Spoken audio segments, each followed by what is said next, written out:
دانیہ قرآن academy. یہ قرآن وہ رستہ دکھاتا ہے جو سب سے سیدھا ہے، اور مومنوں کو جو نیک عمل کرتے ہیں بشارت دیتا ہے کہ ان کے لیے اجر عظیم ہے۔ نحمده ونصلي على رسوله الكريم اما بعد فاعوذ بالله من الشیطان الرجیم بسم اللہ الرحمن الرحیم۔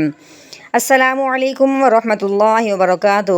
امید ہے آپ سب خیریت سے ہوں گے، انشاءاللہ جہاں ہوں گے ایمان اور صحت کی نعمت سے مالا مال ہوں گے۔ ہاں جی، تو آغاز کرتے ہیں ہم اپنے آج کے سبق کا دعاؤں کے ساتھ۔ تو چلیے شروع کرتے ہیں۔ اللہم صلی علی سیدنا و مولانا محمد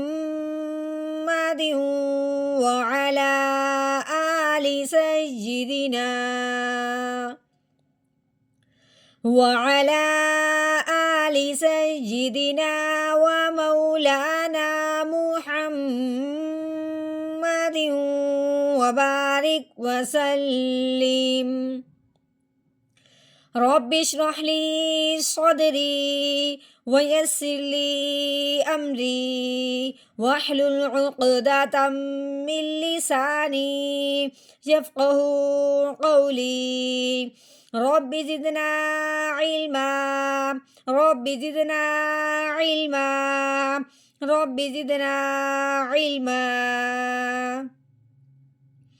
اعوذ باللہ من الشیطان الرجیم بسم اللہ الرحمن الرحیم۔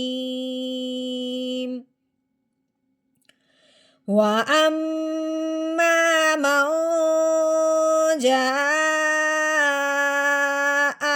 يَسْعَىٰ۔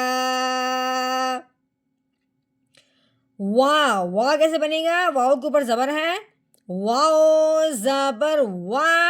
ہاں جی، الف کے اوپر زبر آنے کی وجہ سے الف کو حمزہ بنائیں گے، کیونکہ الف کے اوپر جب بھی زبر زیر پیش آ جائے اس الف کو الف نہیں پڑھتے، اس الف کو حمزہ پڑھتے ہیں۔ ابھی حمزہ کو پڑھنے سے پہلے آگے جب دیکھتے ہیں میم کے اوپر 3 دندوں والی شاد لگی ہوئی ہے، یہ شاد جس حرف کے اوپر آئے اس حرف کو مشدد کہتے ہیں۔ لیکن جب یہ میم مشدد ہو، جیسے کہ اب یہ میم کے اوپر شاد آئی ہوئی ہے تو یہ میم مشدد ہوا، میم مشدد ہو یا نون مشدد ہو تو اس پہ ہمیشہ غنہ کرتے ہیں۔ اب ہم نے کیسے غنہ کرنا ہے کہ جو بھی حرف مشدد ہوتا ہے پچھلے والے کو اپنے ساتھ ملا لیتا ہے۔ اب ہم نے حمزہ کو میم مشدد کے ساتھ ملانا ہے اور ساتھ ساتھ غنہ بھی کرنا ہے۔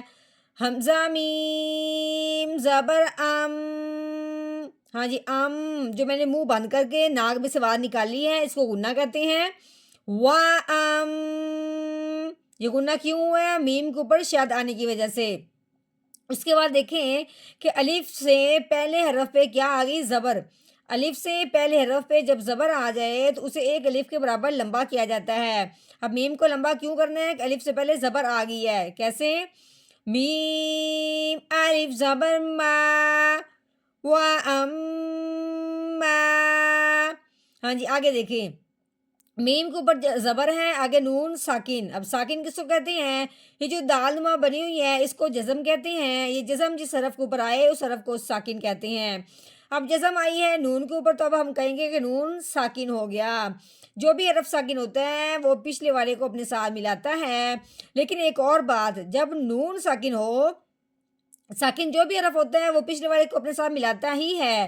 جیسے کہ اب اپنے میم کو نون کے ساتھ ملانا ہے، لیکن یہ بات جو میں بتا رہی ہوں یہ نون ساکن کے ساتھ خاص ہے کہ نون ساکن ہو اس کے بعد دیکھنا ہے کون سا حرف آیا ہے۔ اگر تو نون ساکن کے بعد حروف ہلکی میں سے کوئی حرف آ جائے تو نون ساکن پہ غنہ نہیں کرتے۔ اگر نون ساکن کے بعد حروف ہلکی میں سے کوئی حرف نہ آئے، نہ لام اور را میں سے کوئی حرف آئے، تو پھر نون ساکن پہ غنہ کرتے ہیں، وہ بھی کون سا؟ اخفا کا۔ اب اس نون ساکن پہ اخفا کا غنہ ہو رہا ہے۔ ہاں جی، اب ہم نے کیا جاننا ہے کہ نون ساکن پہ غنہ کیوں کرنا ہے کہ اگر جیم حروف ہلکی میں سے بھی نہیں ہے، لام اور را میں سے بھی نہیں ہے، اس لیے ہم نے نون ساکن پہ غنہ کرنا ہے اخفا کا۔ اخفا کا کیسے ہوتا ہے؟